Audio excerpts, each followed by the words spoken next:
तर मुंबईमध्ये आता पावसाचा रेड अलर्ट आहे। शासकीय कर्मचाऱ्यांना हाफ डे सांगण्यात आले आणि त्यामुळे खासगी कर्मचाऱ्यांसाठी मात्र वर्क फ्रॉम होमची सुविधा देण्यात आलेली आहे। मुंबईमध्ये पावसाचा रेड अलर्ट आहे। शासकीय कर्मचाऱ्यांना सध्या हाफ डेची सुविधा दिलेली आहे, तर काही खासगी कर्मचाऱ्यांना वर्क फ्रॉम होम करण्यात सांगितलेलं आहे। त्यामुळे अनेक मुंबईतल्या जे कर्मचारी ते आज घराबाहेर पडणार नाही असंच एक साधारण चित्र आहे। कारण आज मुंबईमध्ये जो आज ऑरेंज अलर्ट होता तो रेड अलर्टमध्ये कन्वर्ट झालेला आहे। त्यामुळे निश्चितच मुंबईकरांसाठी आजचा दिवस अत्यंत महत्त्वाचा आहे। मनश्री पाठक आमचे प्रतिनिधी आपल्याबरोबर आहेत, जाणून घेऊया मनश्रीकडून काय नेमके या संदर्भातले अपडेट्स आहेत। मनश्री, तुफान मुसळधार पाऊस आहे गेल्या काही दिवसांपासून आणि आज ऑरेंजचा रेड अलर्ट झालाय।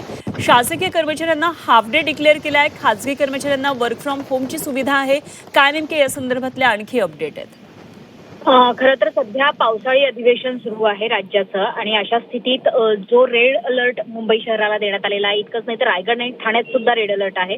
महाराष्ट्रातल्या अनेक भागात मुसळधार पाऊस कोसळतोय। 80 ते 90 किलोमीटर प्रतितास वेगाने वारे वाहत आहेत।